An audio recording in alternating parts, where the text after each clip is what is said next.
अस्सलाम वालेकुम।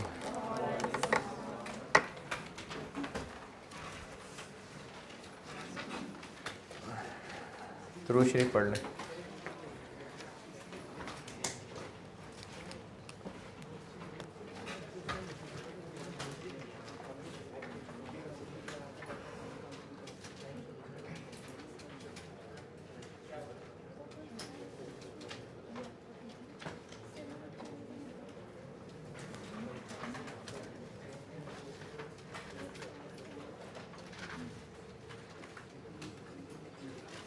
और क्या था? प्लांट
ये लाइन आएगी कैमरे में नज़र अगर इधर लिखूँ तो?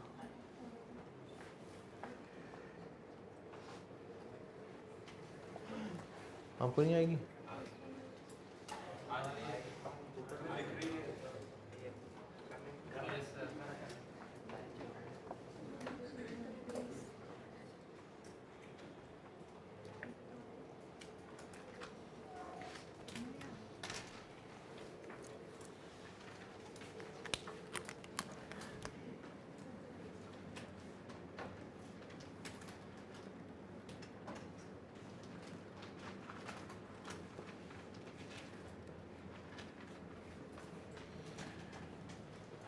लैंड और बिल्डिंग हो गया था पूरा।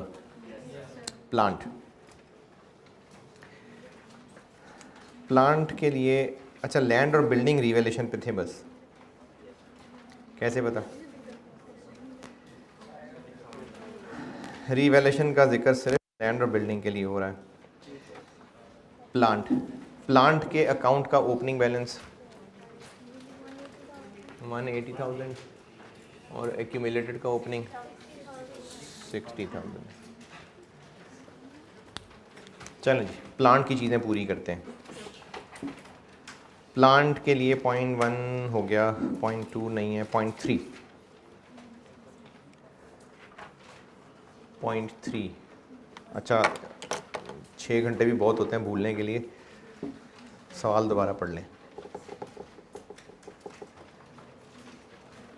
कौन सा सवाल? क्वेश्चन 4।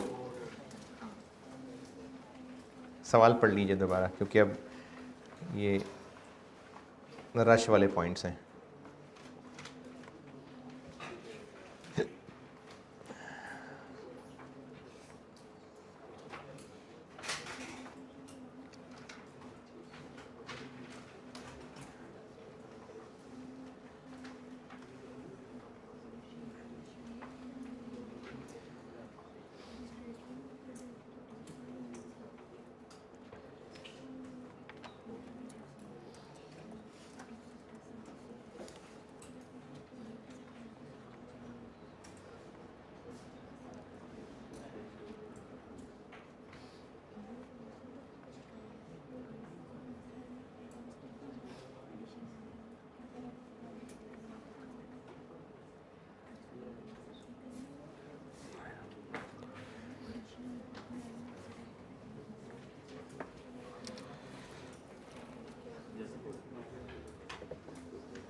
तो हाँ जी, हाँ जी, leap year, leap year.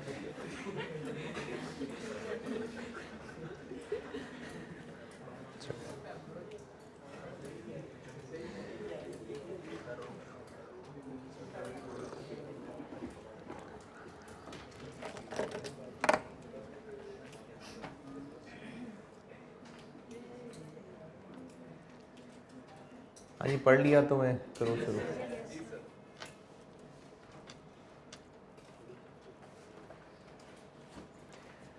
Point number 3, एक नया प्लांट सेटअप करना शुरू किया 1 जुलाई 19 और सब्सटेंशियली कंप्लीट हो गया फरवरी तक, लेकिन वर्किंग कंडीशन में 1 अप्रैल को आया। 29 फरवरी की डेट तक बोरिंग कॉस्ट कैपिटलाइज होगी और डेप्रिसिएशन शुरू होगी 1 अप्रैल से, क्योंकि IAS 16 का डेप्शन का रूल और है, IAS 23 का रूल और है। तो ये 2 डेट्स इसलिए बताई हैं। और पॉइंट नंबर 3 पढ़ के पता चल गया कि IAS 23 टेस्ट हो रहा है। चलो शुक्र हो गया, IAS 23 आ गया यहाँ पर। और इस सवाल में इसकी क्या जगह बन रही है, यानी IAS 23 आ गया तो इस सवाल में क्या इसका इस्तेमाल हो रहा है? जो प्लांट नया बनाएंगे उसकी कॉस्ट। यानी IAS 23 का सवाल होता तो सिर्फ ये पॉइंट 3 सवाल होता और इसकी रिक्वायरमेंट होती कि कॉस्ट ऑफ प्लांट कैलकुलेट कर दें। तो वो जो IAS 23 में सीखा है वो इस मिक्स क्वेश्चन का एक हिस्सा बन गया। तो अब वो वर्किंग हो रही होगी, लेकिन एक्चुअली वो IAS 23 का सवाल हो रहा होगा। प्लांट की एडिशन निकालने लगा हूँ, वर्किंग 3। तो ये जो मिक्स्ड IAS के सवाल है ना, ये सब अपने अपने हिस्सों के साथ ही सॉल्व हो रहे होंगे। तो ये वर्किंग 3 हो रही है, लेकिन एक्चुअली IAS 23 का सवाल सॉल्व हो रहा है।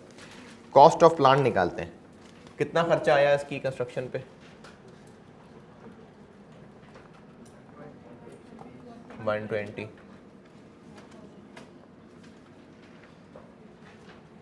और बोरिंग कॉस्ट कैपिटलाइज जर्नल के स्पेसिफिक, जर्नल बोरिंग वर्किंग 3.1 कह दें, 4 कह दें। अब आ जाते हैं जर्नल बोरिंग पे। डेट, खर्चा, क्यूमुलेटिव खर्चा,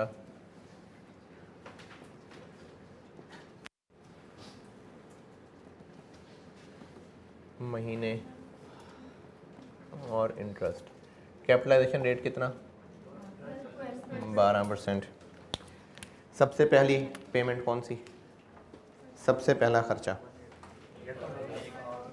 सबसे पहला खर्चा हो रहा है 1 अगस्त को। 1 अगस्त 19 कितना? 12,000। फिर अगला खर्चा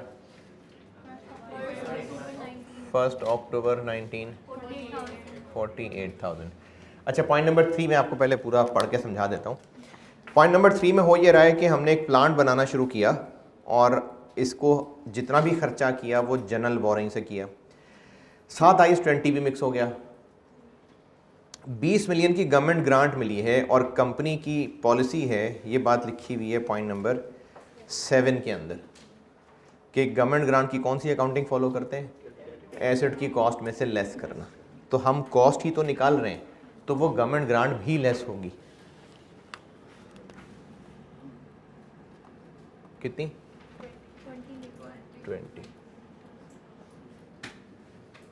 कॉस्ट ऑफ एसेट निकाल रहे हैं, ये IAS 20 टेस्ट हो गया और ये IAS 20 टेस्ट हो गया। अच्छा, ग्रांट मिली किस दिन है? 1 जनवरी 20। अब 1 जनवरी 20 को ग्रांट मिल रही है। मैंने आपको 2 पॉइंट बताए थे, एक गवर्नमेंट ग्रांट मिल जाए और दूसरा अगर हम किसी के लिए, किसी कस्टमर के लिए एसेट बना रहे हो और उससे पैसे मिल जाएं। इन दोनों की ट्रीटमेंट क्या थी कि जो सवाल जैसे कर रहे थे खर्चा, वो खर्चे की रिवर्सल शुरू हो जाएगा। तो ग्रांट कब मिल रही है? 1 जनवरी।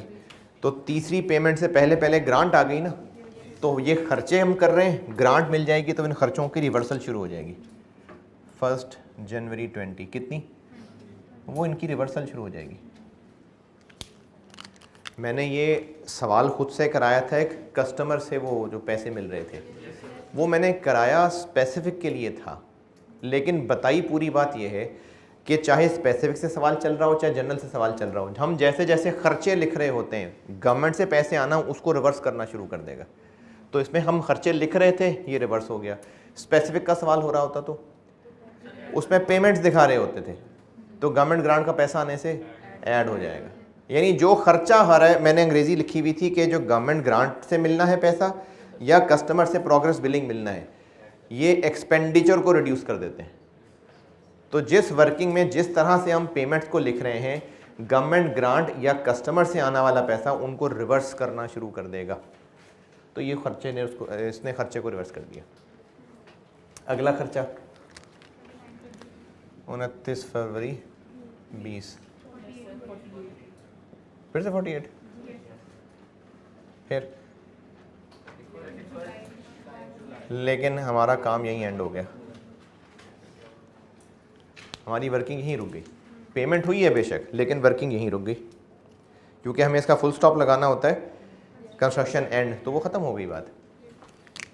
क्यूमुलेटिव 12,000, 60,000, 40,000 और 88।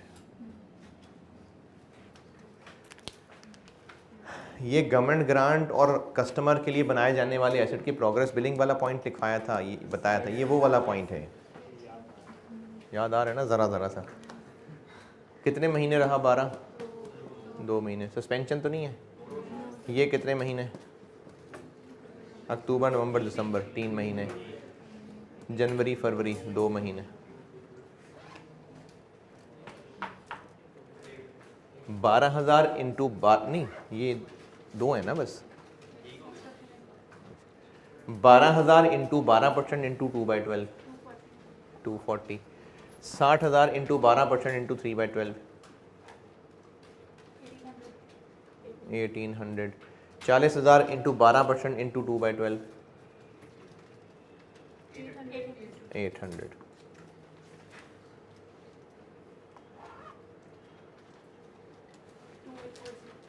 2840। ये बोरिंग कॉस्ट कैपिटलाइज होगी।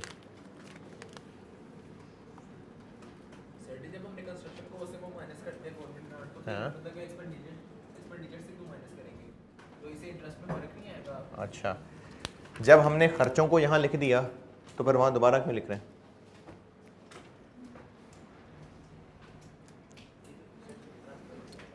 ये पैसे का आना जाना है, ये उसके अगेंस्ट एसेट का डेबिट क्रेडिट होना है। जैसे ऐसा हो नहीं रहा, लेकिन मैं अगर डबल एंट्री की हद तक बोलूँ, plan debit cash credit, cash debit plan credit. ये हम खर्चे लिख रहे हैं ना, ये खर्चा बैंक से क्रेडिट होता जा रहा है, प्लान डेबिट होता जा रहा है, और जब रिकवरी हुई तो हमने खर्चे को कम कर दिया, यानी बैंक वापस डेबिट कर दिया, एसेट क्रेडिट कर दी। तो इसलिए ये कॉस्ट में से लेस होना IAS 20, इनके अंदर से रिवर्स होना IAS 23 है। तो ये उसी ट्रांजैक्शन का ही डबल इफेक्ट हुआ है। ये कितनी बन गई? 102,840। ये नए प्लांट की एडिशन आ गई। वो वर्किंग देख लें, नोट कर लें, अच्छी तरह से समझ लें। कोई कैलकुलेशन में एतराज़ परेशानी है तो बताएं। अच्छा, अगर कंपनी की पॉलिसी डेफर्ड वाली होती, ये फिर भी ऐसा ही होता।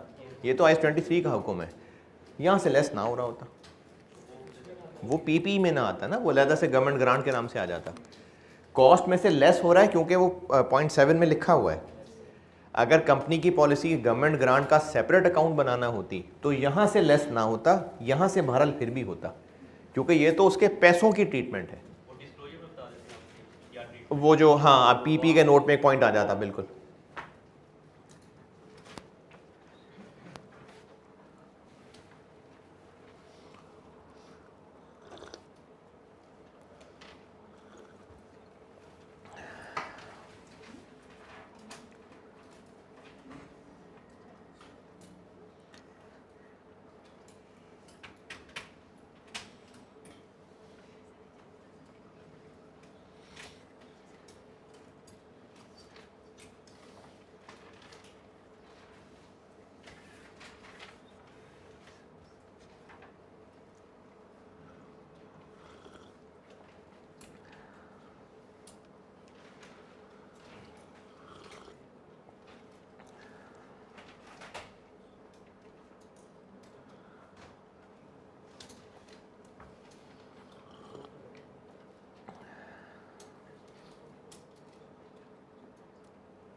एडिशन में आ जाएगा 102,840, 102,840।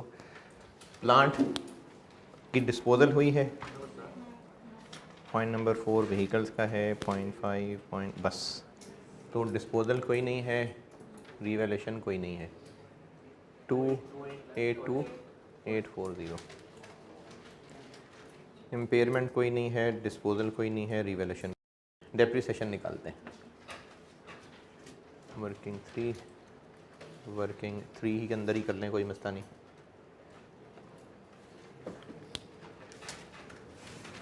डेप्रिसिएशन करते हैं कैलकुलेट। प्लांट की डेप्रिसिएशन स्ट्रेट लाइन है, रिड्यूसिंग बैलेंस है, स्ट्रेट लाइन है। तो स्ट्रेट लाइन है तो ओपनिंग पे पूरा साल, ओपनिंग कितना था 180, इस पे पूरा साल डिवाइडेड बाय 15, 12,000। और एडिशन पे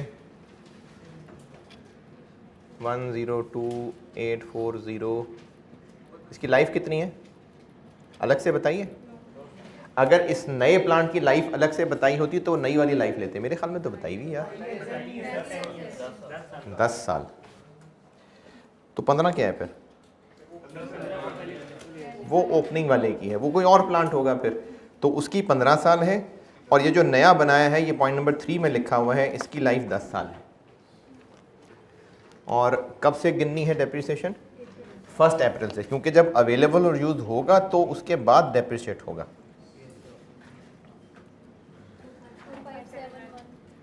2571 और 14571।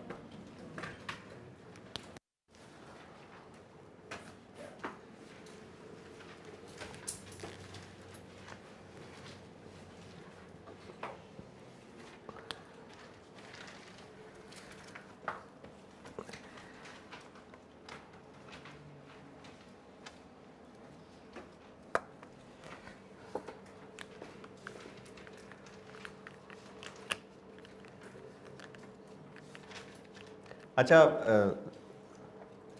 डरा नहीं रहा, वैसे आपको एक बात समझा रहा हूँ। अभी अगर मेहनत के हिसाब से देखें तो मेहनत तो बहुत कर ली है, लेकिन अगर आप मार्क्स देखें ना तो अभी तक जितना पढ़ा है, पेपर के तकरीबन को 25 नंबर तैयार हुए अभी हैं। वो 40 to 45 ग्रेड नहीं है, इतनी नहीं है। हाँ, तो ये अभी एक 20 नंबर का सवाल 18 का ये होता है, और छोटे छोटे सवाल MCQs वगैरह तो 25-30 आ जाएंगे, 30 नंबर आ जाएंगे के टेस्ट हो जाएंगे। ग्रेड की कितनी वेटेज है? हाँ, तो 35 नंबर कह लें चलें, इतना हुआ अब तक। और ये नुकसान हुआ, ये जो इंट्रो एग्जाम्प्ट किया था, ये नुकसान हुआ है। और आप चूंकि वो नस्ल हैं, बल्कि नहीं, मसला सिर्फ आपका नहीं होगा। अब जो अगली कौम आएगी ना, वो PRC किस तरह से पढ़ के आएगी, किस तरह से तुक्के लगा के पेपर MCQ सॉल्व करके आएंगे। अब देखें ना, आप ऑफिशियली तो QM पास होते हैं, QM पास है ना ऑफिशियली, लेकिन मुझे कॉस्ट पढ़ाते हुए अंदाज़ा हो रहा होता है कि परसेंटेजेस तक नहीं कैलकुलेट करनी आ रही होती। तो इसी तरह से इंटर भी पास करके आया करेगी अगली नस्ल। तो ये एक जुल्म हो गया इंटर एग्जाम करने से। चलें, कर जाएंगे आस्ता आस्ता एडजस्ट नस्लें।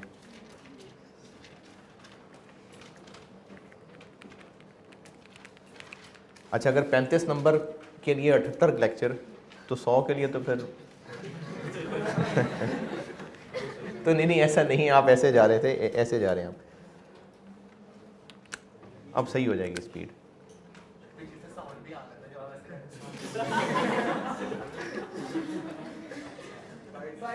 अच्छा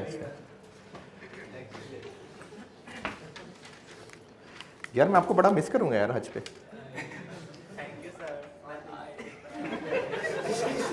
लेकिन मैं जब कंकरियां मारूंगा तो मैं आपको इमेजिन कर लूंगा।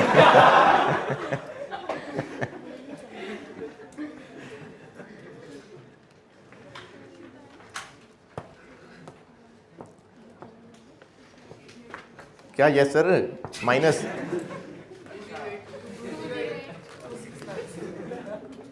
08,269। इधर क्या लिखी हुई थी लैंड 120 और अपना बिल्डिंग 35 लिखी।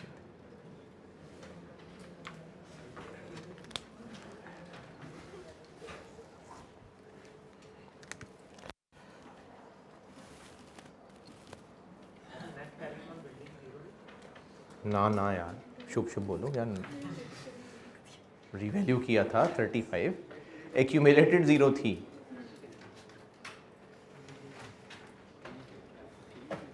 लें यार, लें, ऐसे ना करें। ये लैंड इधर 120 थी, ये 0 थी, ये 35 थी और ये 0 थी। हैं? क्यों, क्या हुआ? नहीं नहीं, वहाँ से देख के लिखा है ना। ये ना।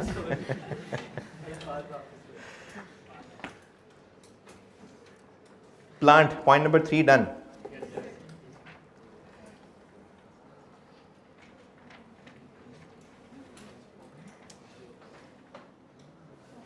ठीक है जी। व्हीकल्स, पॉइंट 3 देख ले, वर्किंग सारी, उसमें कुछ फिगर, कोई कैलकुलेशन में एतराज है तो पूछे। हैं? नहीं नहीं, 20 30 का बनता है। नहीं यार, 20 नंबर ठीक है इसका। जी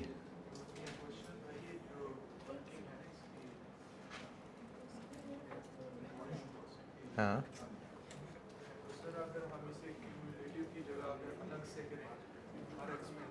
हाँ हाँ, यही मसला है ना। हाँ, ऐड कहाँ कर रहे हैं? क्या क्या क्या?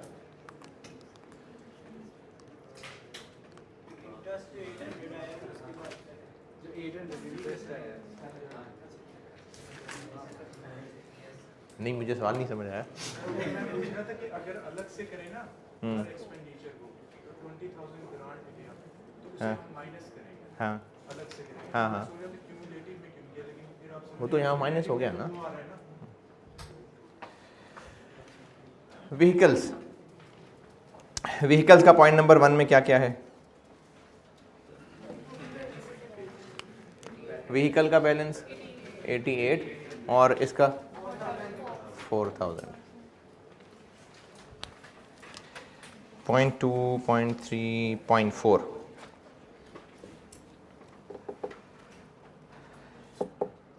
अब ये एसेट रिड्यूसिंग बैलेंस वाला आ गया, एडिशन भी आ गई और डिस्पोजल भी आ गई। 1 जनवरी 20 को इसका इंजन रिप्लेस किया है। अब ये वो पार्ट रिप्लेसमेंट आ गई, इंजन रिप्लेस किया और नया इंजन डाला है। तो पार्ट रिप्लेसमेंट को हम करते होते हैं, पुराना पार्ट निकाल देते हैं, नया पार्ट शामिल कर लेते हैं। तो पुराने पार्ट का डिस्पोजल हो गया और नए पार्ट की एडिशन हो गई। पुराना पार्ट कितने का? हाँ हाँ, यहाँ पर मैं क्या डिस्पोजल में लिखूँ? कॉस्ट लिखूँगा ना, कितनी? हाँ, तो टोटल गाड़ी की जो कॉस्ट थी उसमें से 40% पोर्शन इंजन को रिप्रेजेंट कर रहा है। The vehicle had been acquired on 1 January 18 at a cost of 25 lakh. 40% of the cost is attributed to its engine. जिस गाड़ी, अच्छा ये एक गाड़ी नहीं है, काफ़ी सारी होंगी, एक गाड़ी 25 लाख वाली, उसका इंजन चेंज किया है और वो उस 25 लाख में से 40% पोर्शन था, यानी 1 मिलियन। तो वो 1 मिलियन डिस्पोजल में आ जाएगा। और इसके बदले जो नया इंजन डाल रहे हैं, बेशक इससे मिलता जुलता 12 लाख का मिल जाता है, लेकिन हमने एक अच्छा वाला ख़रीदा है, वो 18 का है। तो हमने तो 18 वाला ख़रीदा है ना, तो हम एडिशन में क्या लिखेंगे? 18।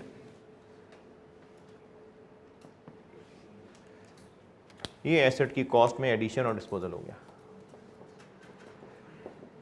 हाँ जी, addition disposal okay. 9600। Reducing balance method पहले डिस्पोजल निकालना पड़ेगा, फिर डेप्रिसिएशन निकलेगी। वर्किंग 4,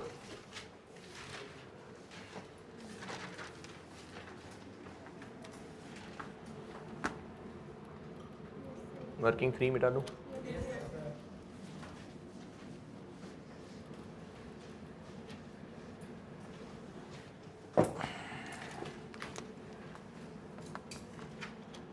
पहले इसमें हम डिस्पोजल वाले को हैंडल करते हैं। रिड्यूसिंग बैलेंस है ना, इसमें पहले डिस्पोजल वाला सॉल्व करना पड़ता है। क्या तरीका है? पहले इसकी बुक वैल्यू तक पहुंचते हैं, कब की? साल के शुरू की, पहले साल के शुरू तक पहुंचते होते हैं। ये 1 मिलियन वाला इंजन खरीदा कब था? 1 जनवरी 18। तो 1 जनवरी 18 से पहला ईयर एंड आएगा कितने अरसे बाद? 30 जून, 6 महीने बाद। 1 माइनस रेट कितना है? 20%, 6/12। ये ब्रैकेट बता रहा है हमें 2018 की फिगर। फिर आगे, फिर 19 गुजरा, बस 18 के 6 है, वो बन गया ना 0.8। अच्छा सॉरी, 20% है ना, हाँ 0.8, वो 0.9 ये बनता है। डिस्पोजल की डेट तक नहीं आते, जिस साल के सवाल कर रहे हैं उसके शुरू तक आते हैं। तो 2018 और ये 2019 कितना बना? 720। फिर इसमें से 2020 में कितने महीने इस्तेमाल हुआ? यानी 6 महीने।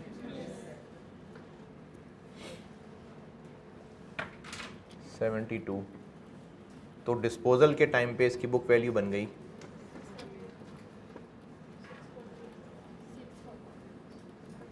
648। और डेप्रिसिएशन निकाल लेते हैं। तो डेप्रिसिएशन के लिए रिमेनिंग ओपनिंग पे पूरा साल,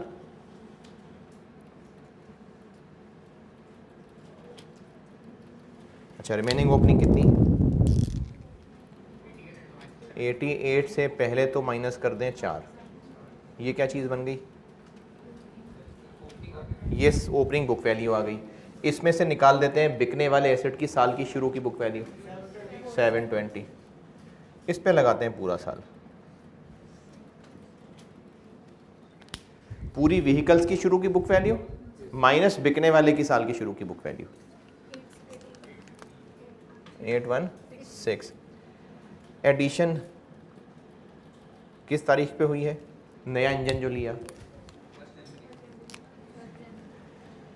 1800, और इसकी लाइफ कितनी है?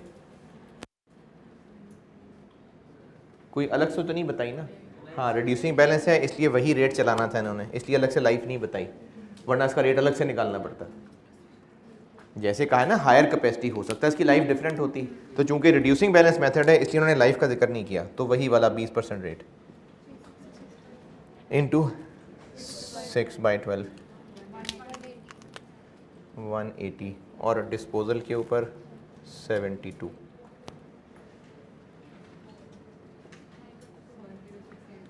वन 1068। बस हो गया सवाल।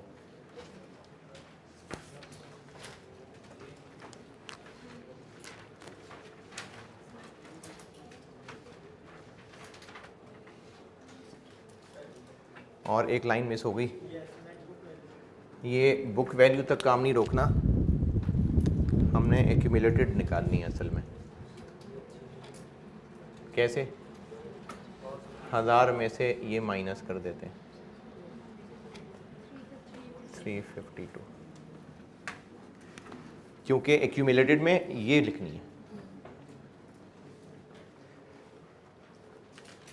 उधर ही रहना है, पहले नोट कर लें।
डेप्रिसिएशन हो गई, डिस्पोजल में आ गया 352 और एलिमिनेशन कोई नहीं है, ये बन गया 4716 और दिस माइनस दिस 4884।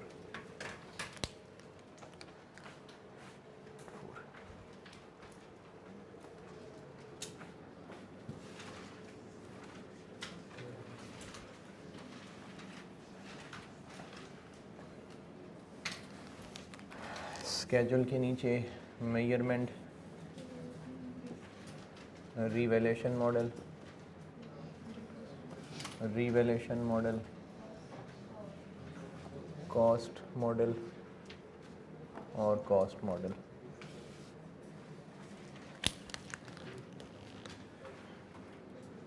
लाइफ और डेप्रिसिएशन रेट। लैंड की तो नहीं है, बिल्डिंग की अब कौन सी लिखें? 16। वही जो रिवाइज्ड करके 16। इसकी अच्छा, अब इसकी 10 भी है और 5 भी है, तो हम कहेंगे 10-5। अगर एक की 10 होती कि 14 होती कि 15 होती, तो हम भी यही लिखते हैं 10 से 15 और ये 20%।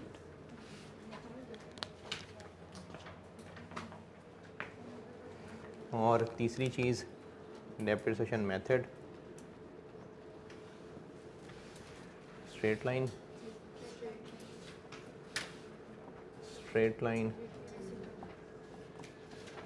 और reducing balance.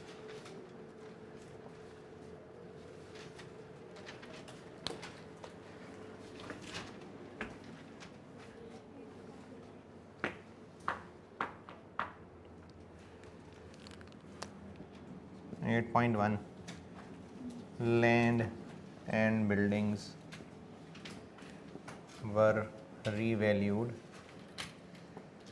on 30 June 20 by smart consultants। बस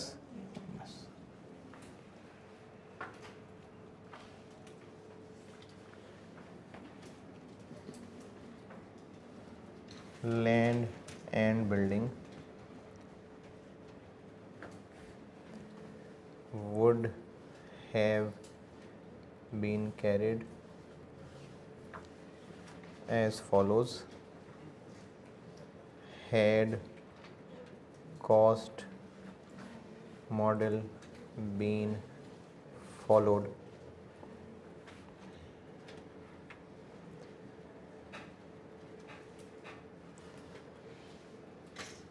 जी ये कैसे निकालें? Working 1 working 2।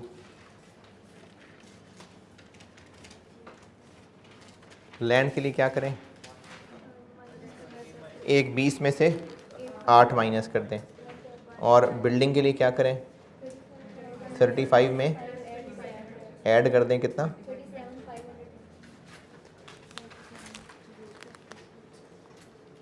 112 0037500।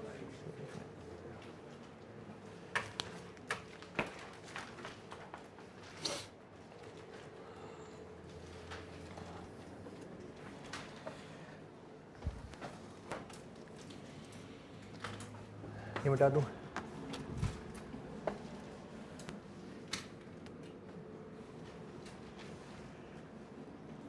अब तो मिट गया।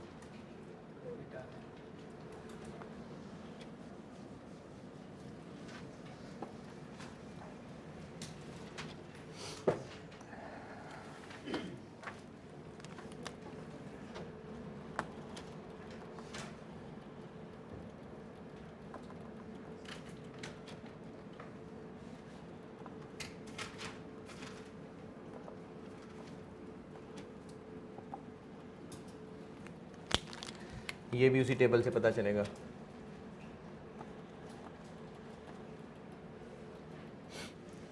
दो 2020 का ओपनिंग बैलेंस सरप्लस का, लैंड का कोई नहीं था, इसका 16 था, ट्रांसफ़र किया, इसमें कुछ नहीं, इसमें से 1000। ड्यूरिंग द ईयर रिवैल्यूएशन हुई, लैंड के सरप्लस में कितना आ गया? नहीं, 8 आ गया। बिल्डिंग के रिवैल्यूएशन से 15 चला गया।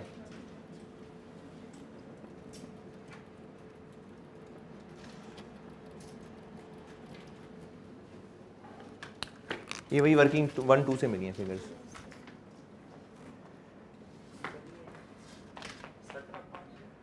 क्या सरप्लस का कॉलम देखो ना, तो 17,500 है, 15 ही है। मूवमेंट इन सरप्लस बतानी है, सरप्लस वाला कॉलम। बस पूरा हो गया नोट? नहीं। During the year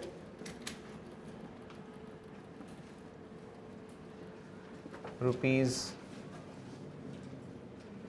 million was received as government grant. कोई कंडीशन भी है?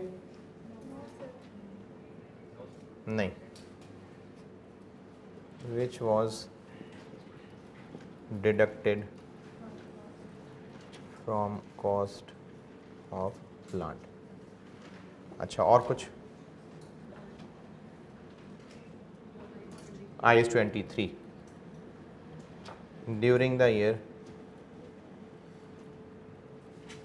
रुपीज़ कितना कैपिटलाइज किया? 28 was capitalized as borrowing cost.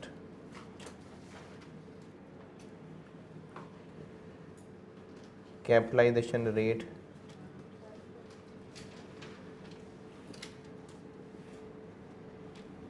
of 12% was used. ये हो गया 20 नंबर का सवाल। और आई कैप के सोल्यूशन में इसको इतनी लिफ्ट नहीं कराई गई थी, भूल गया होगा पेपर मार्क करने वाला, लेकिन आप ये भी देंगे डिस्क्लोजर। पीपी का नोट बहुत है। क्या? नहीं, सब प्लांट से ही रिलेटेड है ना, तो पीपी का नोट में चल रहा है जी।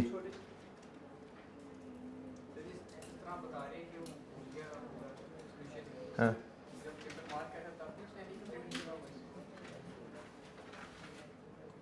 एग्जामिनर के सोल्यूशन में नहीं है ये, तो उसने इसके मार्क्स ही नहीं रखे होंगे, लेकिन आप लोग पूरा पूरा करिए। हाँ, मार्क्स की देखिए, एग्जामिनर ने तो उसको इतनी लिफ्ट ही नहीं कराई थी। एग्जामिनर तो ये भी अपने सोल्यूशन में लिफ्ट नहीं करा रहा था इसको, लेकिन आप फिर भी बनाएं, क्योंकि हो सकता है अगली बार एग्जामिनर बेहतर हो और वो इनको, क्योंकि IS 23 ने कहा तो है ये डिस्क्लोजर, तो इसलिए आप करें इनको शामिल।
तो पेपर के दौरान ही करना है। हाँ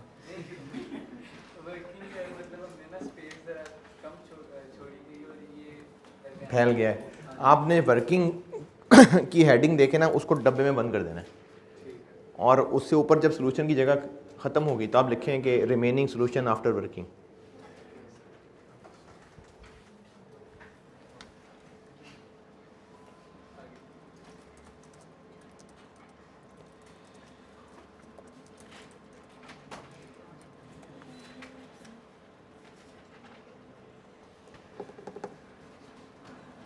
जल्दी जल्दी एक सवाल और करना है।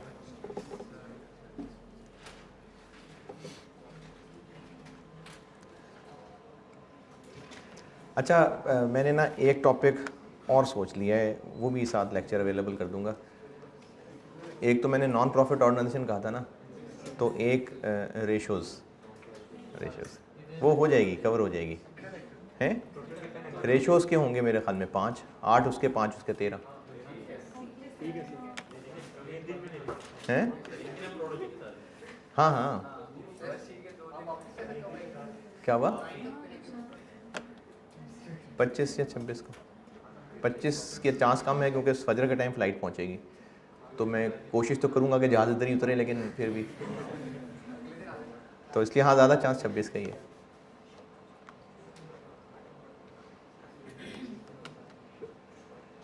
जल्दी जल्दी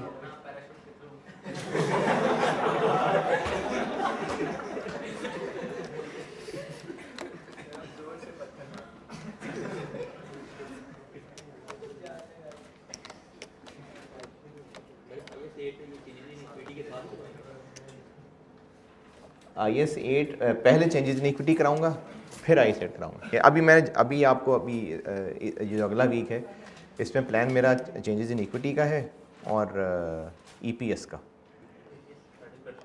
है। हाँ अर्निंग पर शेयर हैं जी, समझ नहीं आई। हाँ नहीं 3-4 दिन का मुश्किल से वो चेंजेस इन इक्विटी आसान सा है, चेंजेस इन इक्विटी, और 5 को दिन EPS। तो अगले हफ्ते में मैंने जाना है 5, तो मंडे की क्लास लूँगा इंशाल्लाह। मंडे की रात लेट नाइट फ्लाइट है, लेकिन सुबह पढ़ा के जाऊँगा आपको। हैं नहीं भाई, फिजिकल क्लास पढ़ाऊँगा। जल्दी जल्दी हो गया। चले, नोट की प्रैक्टिस काफ़ी है। इसी का एक थोड़ा सा मिलता जुलता वर्जन होमवर्क है आपका, इसी सवाल का मिलता जुलता वर्जन है, वो है क्वेश्चन नंबर 6। क्वेश्चन नंबर 6 दो ही एसेट्स हैं उसमें, और उसमें भी ऐसे ही है, उसमें IS 23 और एक रिवैल्यूएशन है, एक कंस्ट्रक्शन है, तो तकरीबन इसी से मिलता जुलता है। इससे हल्का ही है लेकिन मिलता जुलता है, तो है भी वो 17 नंबर का। क्वेश्चन नंबर 6 इसी से मिलता जुलता एक और सवाल, ये आपका होमवर्क है, ठीक है। अच्छा नोट बहुत हो गया, काफ़ी है, नोट की काफ़ी प्रैक्टिस कर ली। अब एक आपको मैं सवाल करा देता हूँ बस एक्सट्रैक्ट्स वाला, बस फिर ये मिक्स्ड IAS काफ़ी है। और एक्सट्रैक्ट्स से मुराद SOCI और SOFP के एक्सट्रैक्ट्स इंडिविजुअली कर चुके। IS 23 में भी SOFP SOCI का सवाल किया, IS 40 में भी किया, IS 16 में भी गालिबन किए। तो अब वो जो अलग अलग किए थे अब सब मिला के एक ही चैप्टर में, एक ही सवाल में आ जाएंगे। तो इसमें भी एक करा देता हूँ और एक कल का होमवर्क हो जाएगा। आप आ जाइए क्वेश्चन 5 पे आ जाए। क्वेश्चन नंबर 5 आसान करा के मुश्किल होमवर्क दे दूँ कि मुश्किल करा के आसान होमवर्क दे दूँ?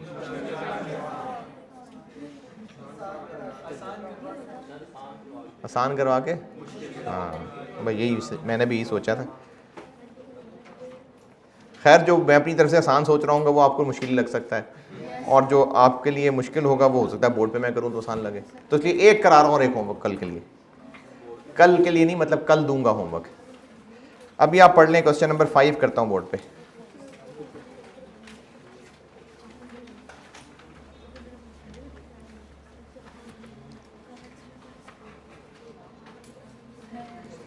ये नाम क्या है? दिस्तगील। दिस्तगील को पश्तो का लफ्ज़ लग रहा है मुझे, को पश्तो का लफ्ज़ है ये दिस्तगील। दा दिस्तगील दे है दिस्तगील। चलें पढ़ लें।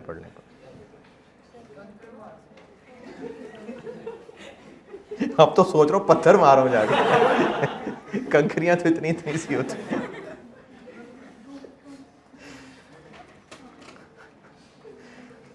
अच्छा, वहाँ ना अक्सर लोग जज्बाती हो जाते हैं, वो शैतान को वो गालियाँ निकाल रहे होते हैं उसको। और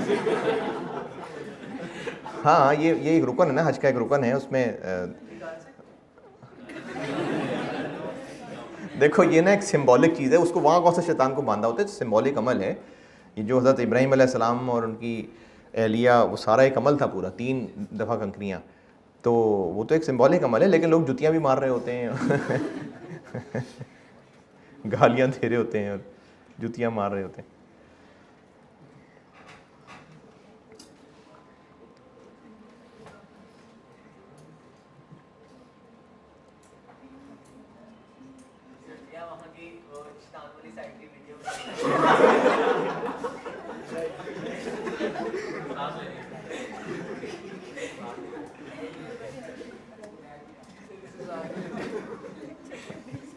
चल यार, सवाल पूरा करना है।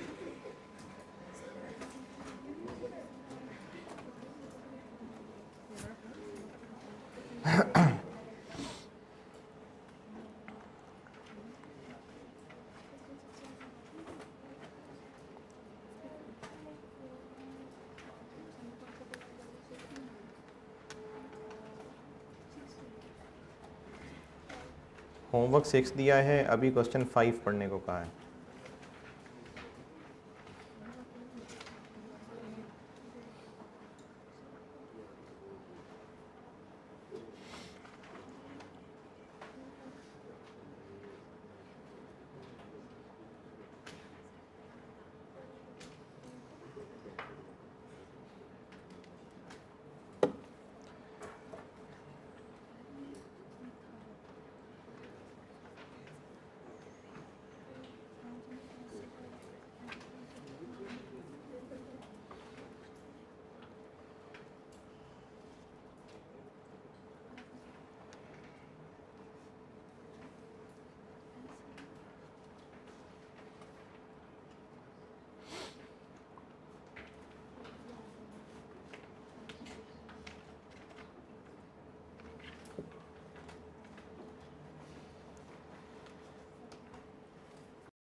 हाँ जी। अच्छा, इस सवाल को करने की ट्रिक ये है कि आप हर आईएस को अलग पहचानें और उसका सवाल सॉल्व करते जाए। हेडिंग सिर्फ एक दी होगी, एक्सट्रैक्ट्स ऑफ एसओएफपी। उसमें आईएस 40 वाला आंसर भी आ रहा होगा, आईएस 16 वाला भी आ रहा होगा, आईएस 20 वाला भी आ रहा होगा। तो बस आप समझ जाए 3 सवाल हैं आपको दिए हुए। तो ये मल्टीपल आईएएस वाला जो सवाल होता है ना, ये अपनी अपनी हालत वाले उस ओरिजिनल सवाल होते हैं, बस मिला के एक बड़ा सवाल बना दिया होता है। तो उसमें पॉइंट नंबर 1 सिंपल आईएएस 16 है, पॉइंट नंबर 2 आईएएस 20 का सवाल आ गया, पॉइंट नंबर 3 आईएएस 40 आ गया। ये मैंने तो नहीं पॉइंट बनाए हैं, पास पेपर का सवाल है, इसमें पॉइंट्स बने हुए हैं।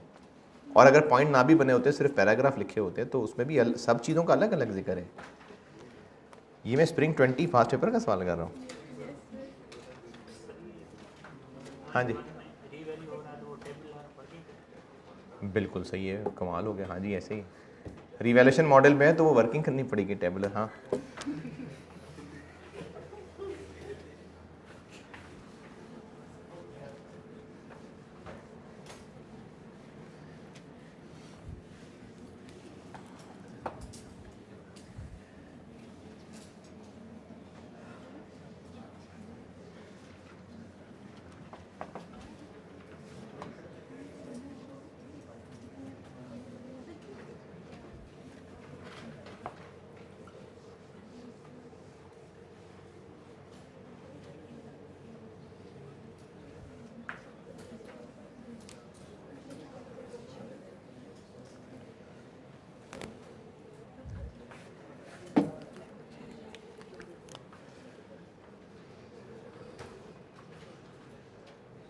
कंपनी का नाम क्या है? DL चले। एक्सट्रैक्ट्स SOFP के। अच्छा, अब आपसे ना सवाल में कहा हुआ है कि कंपैरेटिव फिगर्स भी बनानी है, ये रिक्वायरमेंट में लिखा हुआ है, शो कंपैरेटिव फिगर्स। वैसे तो 2019 के एक्सट्रैक्ट्स मांगे हैं, लेकिन कंपैरेटिव फिगर्स भी मांगी हैं, यानी 19 का कॉलम भी और 18 का कॉलम भी।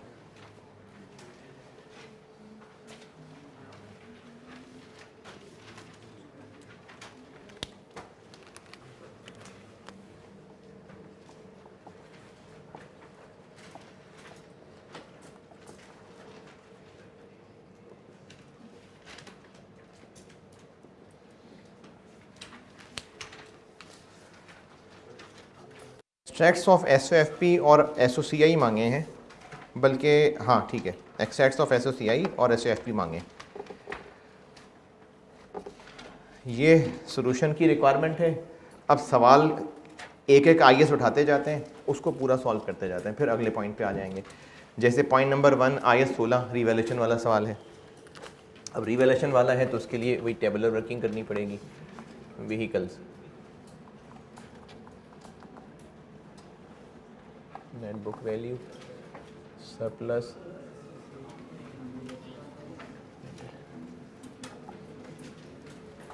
हाँ जी, कब खरीदी थी? 1 जुलाई 17। कितने की? 370। ईयर एंड, ईयर एंड क्या है? दिसंबर है ना, तो हमें दिसंबर पे आके इसको 6 महीने डेप्रीशिएट करना होगा। लाइफ कितनी?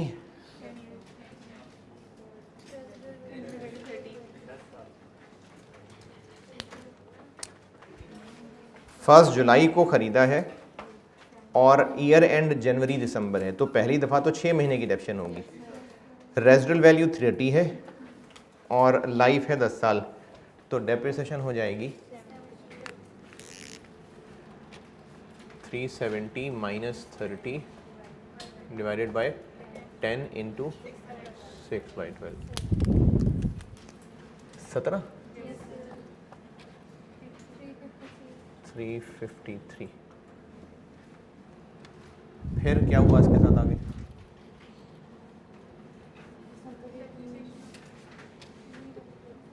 फिर रीवैल्यू कब हुआ? 31 दिसंबर 18, तो पहले फिर डेप्रिसिएशन चार्ज होगी, ये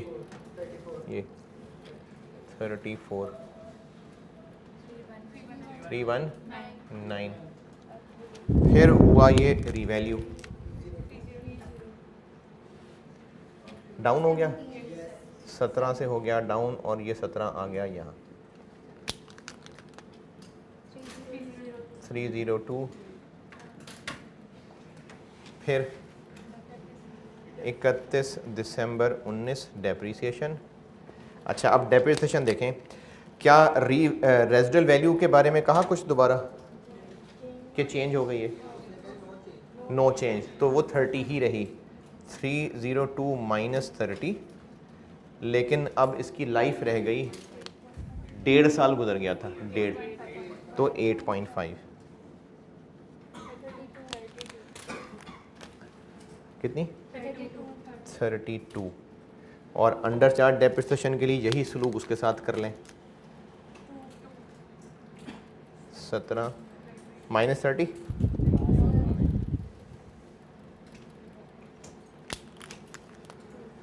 टू। और चूंकि लाइफ में चेंज नहीं है तो वैसे भी देखें तो 2 ही है।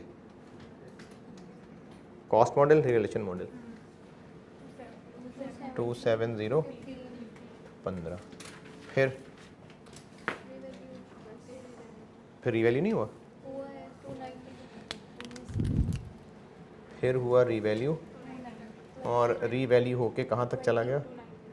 20 से 15 ये ख़त्म और 5 ये, 290।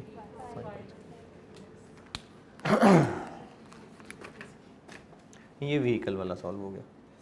अब यहाँ से SOCI और SOFP की चीज़ें निकालते हैं। SOFP में क्या आएगा? 2019 की बात करता हूँ पहले। व्हीकल एसेट में आ जाएगी और ये इक्विटी में रिवैल्यूएशन सरप्लस का बैलेंस है। और 18 में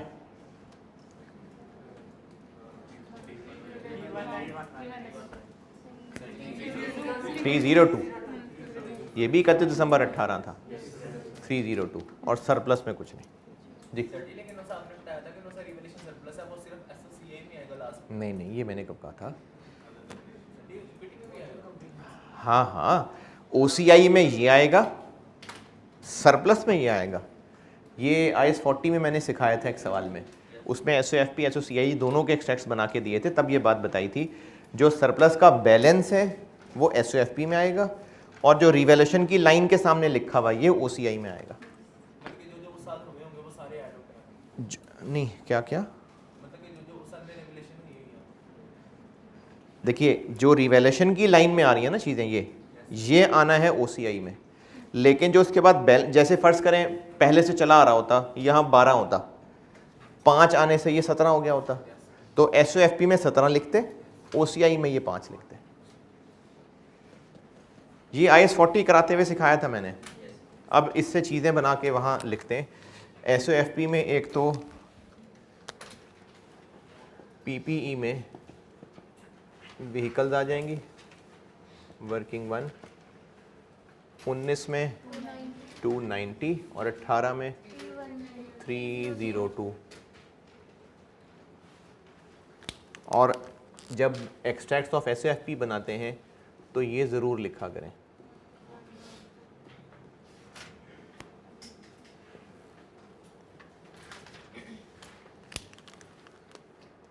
रिवैल्यूएशन सरप्लस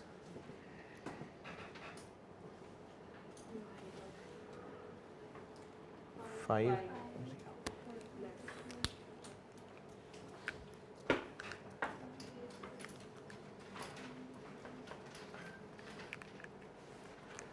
और एक्सट्रैक्ट्स ऑफ SOCI में इसमें सिखाया था कि अगर तो कोई अदर कॉम्प्रिहेंसिव इनकम है तो एक डिवाइडर आ जाएगा अदर कॉम्प्रिहेंसिव इनकम का, एक्सपेंसेस इनकम ऊपर और OCI नीचे, और अगर कोई नहीं है तो बस लिस्ट एक्सपेंसेस इनकम की। तो इसमें हाँ है अदर कॉम्प्रिहेंसिव इनकम, तो ये अदर कॉम्प्रिहेंसिव इनकम,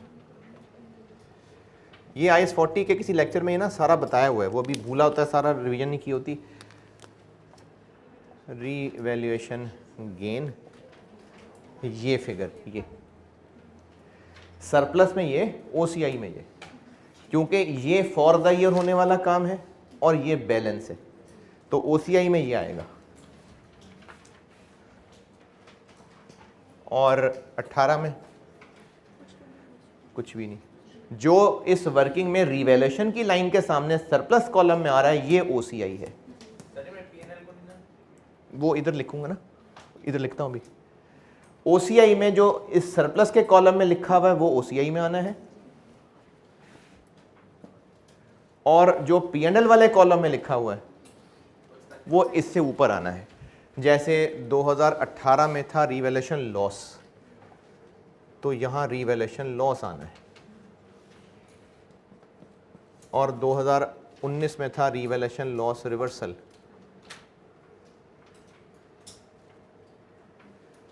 15।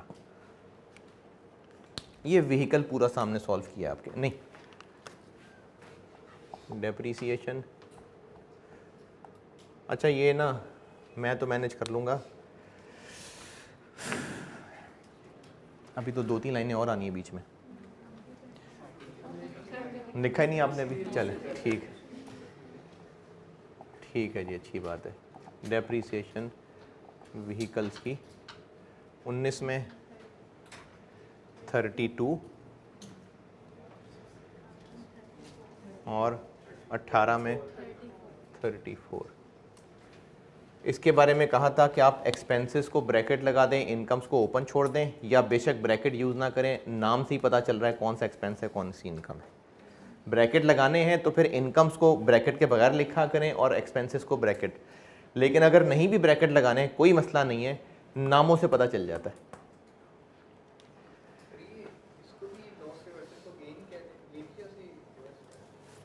हाँ ये एक इनकम ही है। नहीं, रीवैल्यूएशन गेन ये OCI के लिए ज़्यादा बेहतर नाम है। यहाँ पर आप गेन कह भी सकते हैं वैसे, लेकिन टेक्निकली लॉस रिवर्स हो रहा होता है, तो इसलिए लॉस रिवर्सल। लेकिन अगर आप ऊपर गेन लिख भी देंगे तो गलत नहीं है। पॉइंट नंबर 1, सारी वर्किंग्स देख लें। इसमें मैंने जो जो फिगर्स यहाँ लिखी हैं उनको तसल्ली से देख लें।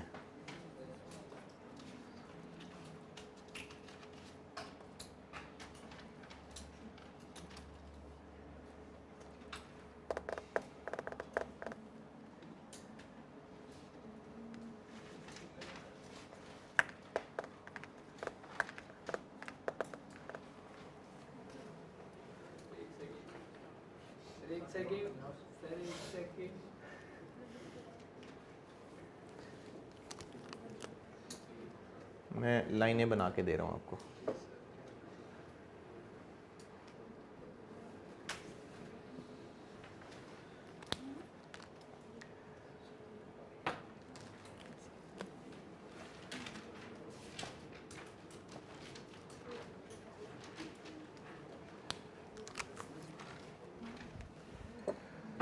ये मैंने व्हीकल सारा IS 16 से सॉल्व किया है। वर्किंग तो IS 16 में काफ़ी दफ़ा की थी। ये SOCI वाली चूँकि एक ही बार बात हुई है तो ये आपको मुझे शक्लों से लग रहा है कि भूली हुई है बात, इसलिए दोबारा बता रहा हूँ। इस टेबुलर वर्किंग में जो हमने रिवैल्यूएशन की लाइन के अंदर P&L में लिखी हुई फिगर है, ये रिवैल्यूएशन लॉस या लॉस रिवर्सल यहाँ आना है, और जो हमने रिवैल्यूएशन की लाइन के अंदर सरप्लस के अंदर लिखी हुई फिगर है ये इधर अदर कम्प्रहेंसिव इनकम में शो होनी। इसकी रीज़न ये बताई थी कि जो एक्सपेंसेस इनकम होते हैं वो इससे ऊपर आते हैं, लेकिन ऐसे गेन्स और लॉसेस जो होते गेन और लॉसेस हैं लेकिन उनकी IS उनको P&L में लाना मना करते हैं, ये उनके लिए जगह बनाई गई। तो चूंकि इसकी एंट्री अगर की होती जैसे ये है तो vehicle debit 20, P&L credit 15, surplus credit 5, ये P&L में जाना मना है तो ये यहाँ है, और जो P&L क्रेडिट हुआ है ये P&L में। ये पॉइंट नंबर 1 सॉल्व हो गया।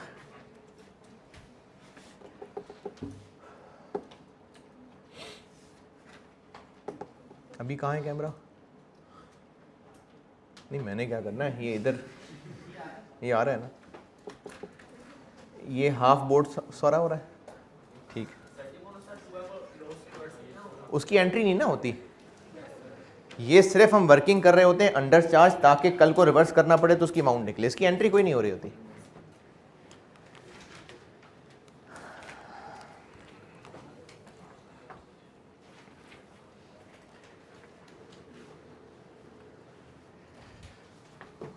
Point 1 done.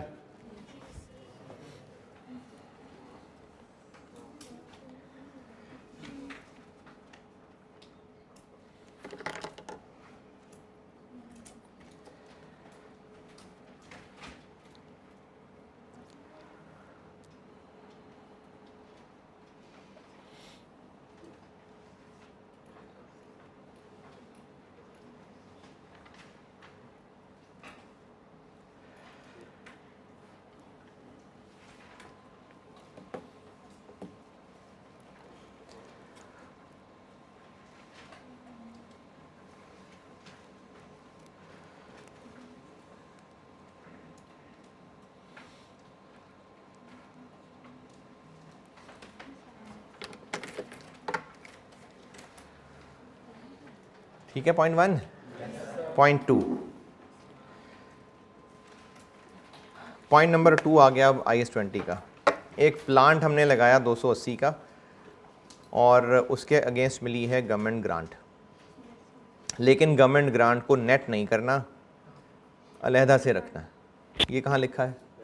सवाल पूरा पढ़ा होगा तो अदर इंफॉर्मेशन में सेकंड लास्ट पॉइंट लिखा हुआ है।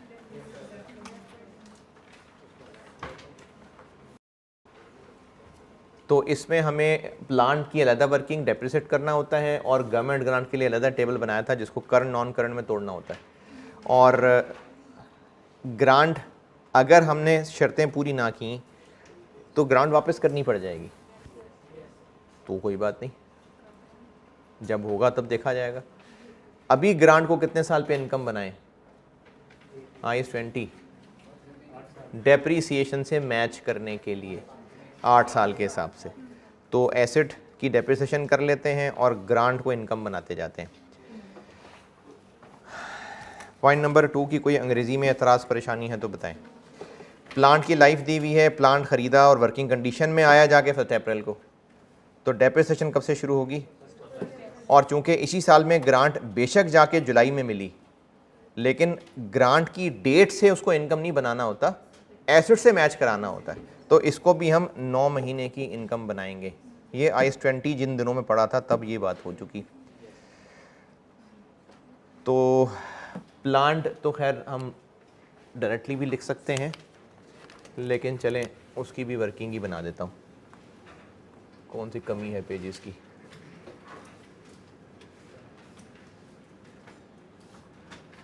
प्लांट कितने का था? 1 जनवरी 18 280 और 31 दिसंबर की डेप्रिसिएशन चार्ज की 280। आरवी है कोई? Life 8 into 9/12। इस तरह से ना अलग से वर्किंग बनाने का फ़ायदा ये होगा कि इसी पैटर्न पे गवर्नमेंट ग्रांट की भी साथ बना लेंगे वर्किंग। ये शायद मुझे लगता है मैंने किसी सवाल में बना के भी दी थी ऐसे। कितनी बनी? 26.25। बाकी रह गया 253.75 और 31 दिसंबर 19 को भी डेप्रीशिएट कर लें, लेकिन अब ये 280/8 काफ़ी है। नहीं, ये डेप्शन तो एंड पे करनी है ना, कॉस्ट तो 1 जनवरी है भाई। कॉस्ट की डेट ना लिखें, कोई बात नहीं। डेप्रिसिएशन 9 महीने की आनी है और 19 में 35 2 1 यहाँ से SOCI के लिए क्या मिला? डेप्रिसिएशन। और SOFP के लिए ये कह रहे हैं। और इसी पैटर्न पे ग्रांट बना लेते हैं। ग्रांट बेशक 1 जुलाई को मिली, कोई बात नहीं। कितना मिला? 120। 31 दिसंबर को इसको इनकम बना लेते हैं इसी फार्मूले से, 120/8 इंटू 9/12, 11.25। बाकी रह गई 108.75। फिर 31 दिसंबर 19 को इनकम बना लेते हैं इसी फार्मूले से, 15। और 1 साल और बना लेते हैं ताकि करंट नॉन करंट तोड़ सकें। ये रह गया 93.75 और 31 दिसंबर 20 भी कर लेते हैं, 15 7। ग्रांट 1 साल आगे क्योंकि करंट नॉन करंट तोड़ना होता है। बस करो, बस वर्किंग 2 बस हो गई। बस सवाल बस होने लगा है, देखें कुछ ही देर में। नींद आ रही है?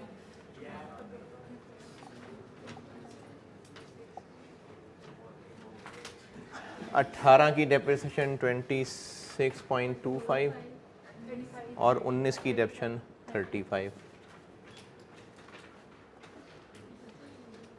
Grant income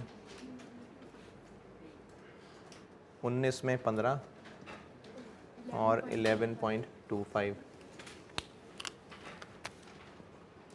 plant 218.75 253. ये लगता है आसान है इसलिए आपको नींद आ रही है ना? नहीं आसान नहीं, थक गए हैं।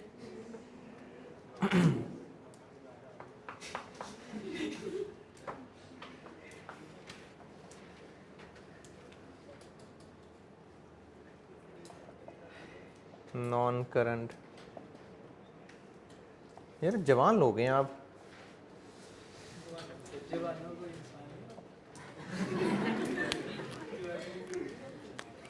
यार मेरे से तो आप ज़्यादा जवान हैं, तो फिर आपका एक्सपीरियंस है।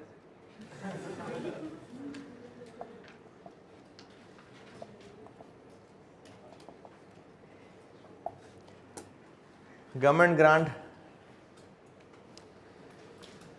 19 में खड़े हैं,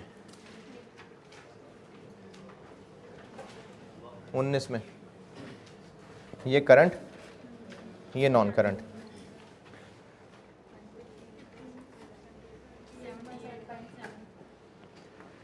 18 पे खड़े हैं, ये करंट, ये नॉन करंट।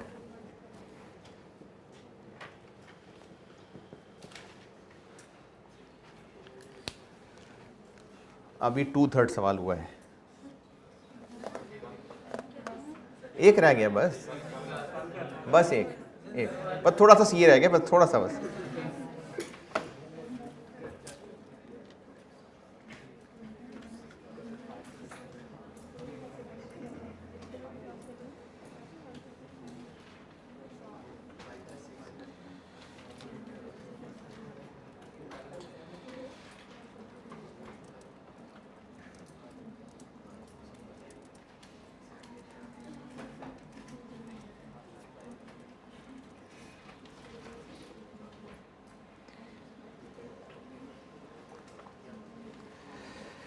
अच्छा जी, प्लांट हो गया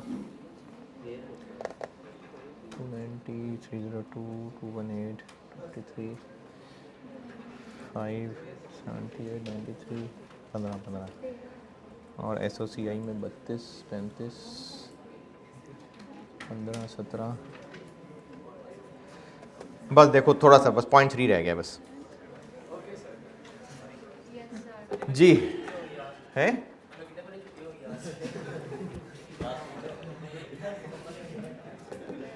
बस 10 मिनट।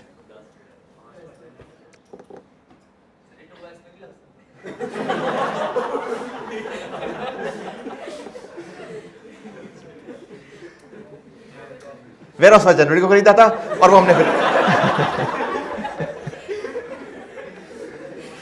उसको हम किराए पे देने लगे।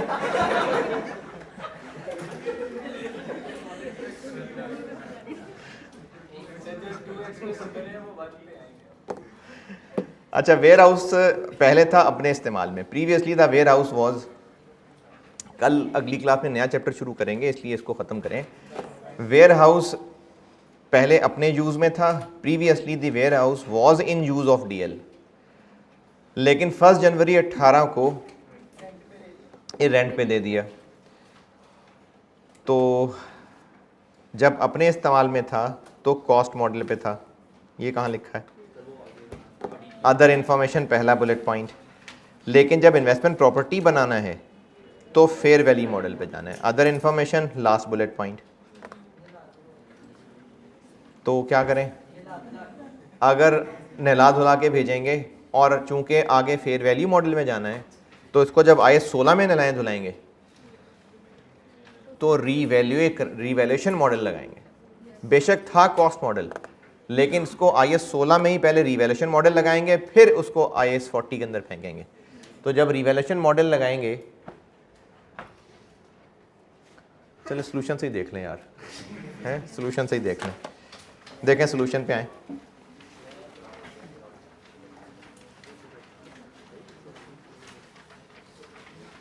वर्किंग 4 पे आए। सोल्यूशन में वर्किंग 4, वर्किंग 4। प्लांट हमारी बुक्स में था 80 पे। कब की बात है? 1 जनवरी, यही डेट ऑफ ट्रांसफ़र है। तो इसी डेट पे हम इसको पहले फ़ौरन अपडेट कर देंगे फेयर वैल्यू पे, जो कि रीवैल्यूएशन कहलाएगी। तो ये देखिए 24 की रीवैल्यूएशन आ गई। अब ये जो 24 की रीवैल्यूएशन है ये यहाँ पर OCI में आनी है और 24 सरप्लस में आना है, क्योंकि ये IAS 16 वाली कहलाएगी। ये रिवैल्यूएशन हमने किया इसका व्हीकल का, और अब रिवैल्यूएशन गेन आना है वेयर हाउस से। इधर 24 और यही इधर सरप्लस में आ जाएगा 24 का। ये IAS 16 में इसको नला धुला दिया, 24 रीवैल्यू हो गया। उसके बाद ये IAS 40 में आ गया और IAS 40 में डेप्शन चार्ज होगी नहीं। 31 दिसंबर 18 पे फेयर वैल्यू पे अपडेट होगा और 31 दिसंबर 19 पे फेयर वैल्यू पे अपडेट होगा। देखिए वर्किंग फॉर, और वो जो गेन लॉस होगा वो इधर P&L में आएगा। ये उसके लिए लाइन बचाई हुई थी मैंने।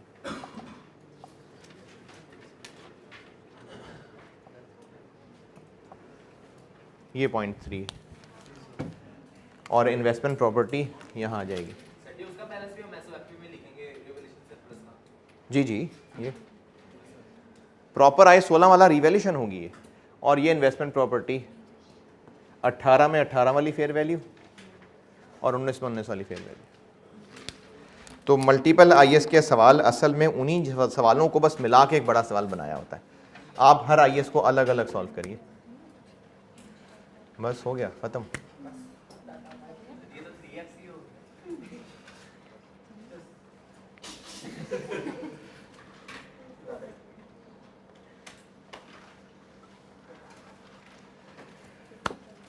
बस नेक्स्ट IAS ख़त्म